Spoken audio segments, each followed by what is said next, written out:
And I'm back on the Dead Man's Wire, aka the Mad Dog Killer. This joint was back in 1977, 1 year before I was born. You know what I'm saying? This joint gritty, it's old school crime thriller based on a true story though. You know what I'm saying? You know what I'm saying? The plot in plain English on this shit, you know what I'm saying, is a Vietnam vet named Anthony um Caritas. And you know what I'm saying? He's drowning in debt and feels crushed by the system. So instead of folding, he goes nuclear with it. You know what I'm saying? So he straps a shotgun, you know what I'm saying, to a wire around his own neck. That's why it's called Dead Man's Wire. I'm gonna show you. Matter of fact, I'm gonna show you right here. You know what I'm saying? So if this wires tightens, the guns fires, and whoever he's holding hostage gonna die. So he got the wire strap around his neck and around the hostage's neck at the same time. So so what he do, he kidnapped this mortgage broker and he turns the situation into a public standoff. This is what he wanted. He wanted it to be public. He's very demanding. He want his debt erased.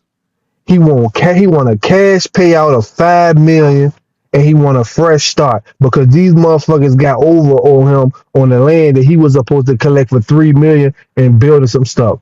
So the whole city on pause. Police, FBI, the media. It's like a circus. Pressure everywhere. You know what I'm saying? So what the movie is really about, you know what I'm saying? This is just not it's not just a hostage flick. It's a lot deeper than that. You know what I'm saying? Y'all gotta look at the deeper measures of these movies. You know what I'm saying? This is about mental health and PTSD. You know what I'm saying? He's a post Vietnam, you know what I'm saying, American and in the rough. You know what I'm saying? His debt is a cage. He's having a lot of financial pressure. A lot of people going through it right now with this inflation and shit. You know, turning psychological warfare. You know what I'm saying? Man versus the system. You know what I'm saying? Um, Media turning trauma into entertainment. This is desperation plus pride equals danger. Like a dangerous equals a dangerous cocktail for a fucking drink. So why this shit really hits hard? You know what I'm saying? It's not just an action movie. You know what I'm saying? It's not an action movie. It's not flashy. This movie is tense. It's uncomfortable. It got a slow burn of stress in it. You know what I'm saying? It's more about how far can a man be pushed than boom boom shootout type shit. You know what I'm saying? So real talk. You know, it's about a dude. He felt real concerned that he even put a trap around his own fucking neck as leverage. You know what I'm saying? Dark, human, tragic. You know what I'm saying? Like this man felt backdoored. Pause. You know what I'm saying? Real life case.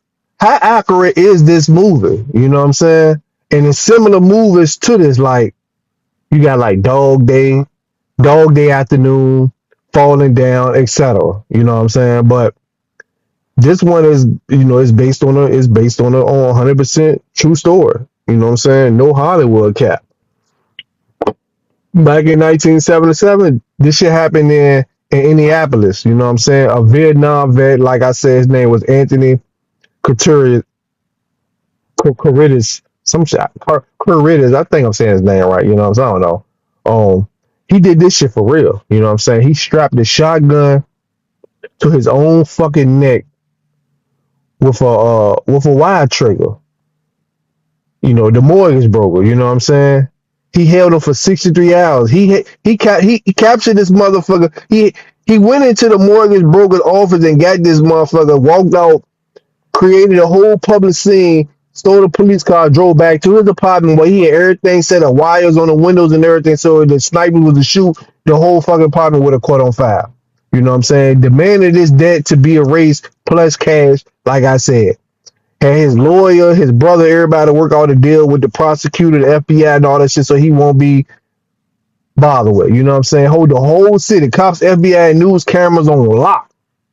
This movie was very interesting. You know what I'm saying? It basically reenacts that pressure cooker. You know what I'm saying? Poetic, but with an ugly truth to it.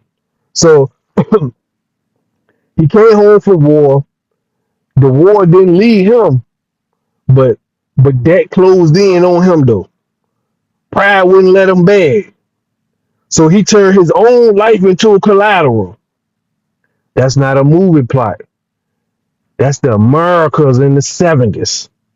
You know what I'm saying? Shit, that's the Americas right now in the new millenniums, 2026. Shit, for real.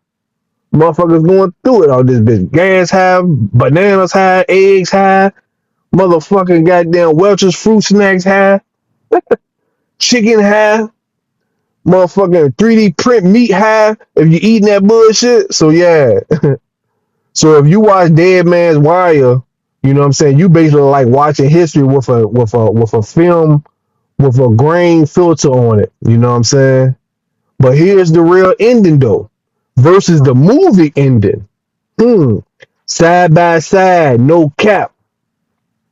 So in real life, Anthony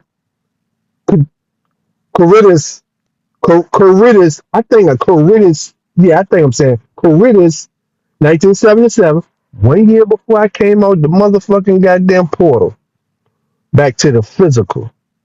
This shit happened. This part very heavy, y'all. You know what I'm saying? Like I said, after 63 hours of negotiation, police agreed to his demand, money plus all his debt cleared. He could have just filed Chapter 7. Damn. It, it could have, let me finish. So what they did was they put him in a police van and escort him to the airport. You know what I'm saying? This shit was all the setup. This was the real life ending, not the Hollywood ending.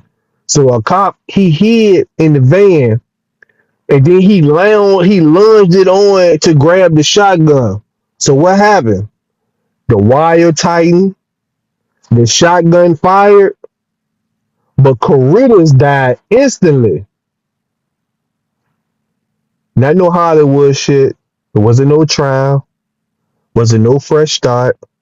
Wasn't no redemption. Not like they showed it in the fucking movie. You know what I'm saying? Just a broken vet dead in the back of a police van. Damn. So he died in real life. You know what I'm saying? Do your homework, do your research. You'll see that their ending of the movie was not the same ending that happened in real life. You know what I'm saying?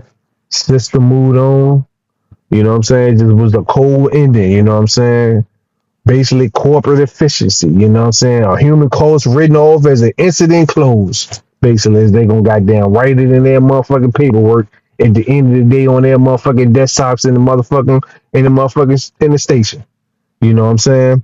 The movie ending, you know what I'm saying? Hollywood, they soften this shit a whole lot.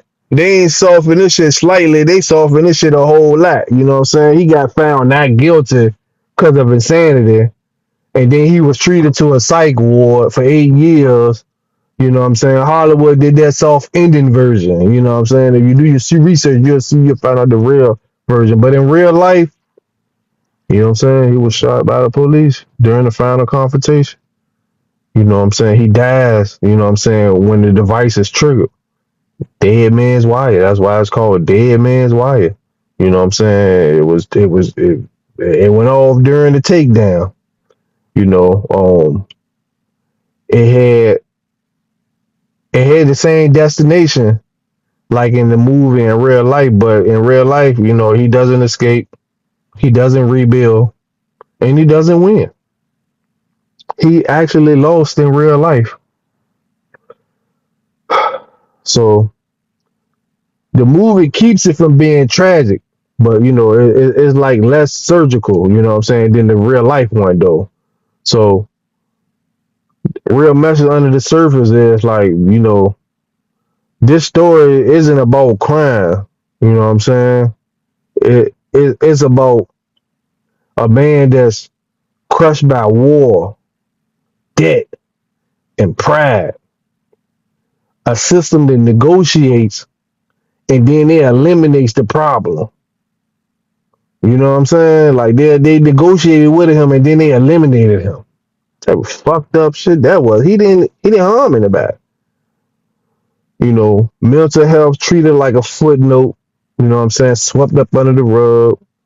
Money treated like the main character as always, because that's what this is a capitalism system. You know, and he used his life as leverage, and unfortunately, in real life, he loses his life. You know what I'm saying? But they don't show that in the movie. You know what I'm saying? But they do show all actual real footage of the whole thing going on at the end of the movie. You know what I'm saying? After the credits and before the credits. You know what I'm saying? So the system they call this bluff, and they collected. They collected on him. You know, John Doe or Anthony Critters gone. You know what I'm saying? Hosh is still here. So if Falling Down, Joker, or Dog Day Afternoon hit your spirit, this movie is gonna be like a spiritual ancestor to this one, to those ones. You know, same thing. You know what I'm saying? What happens when a regular man runs out of options? Motherfucker, goddamn, it's like a pressure cooker. Motherfucker go off like a nuclear bomb. Dead man's wire.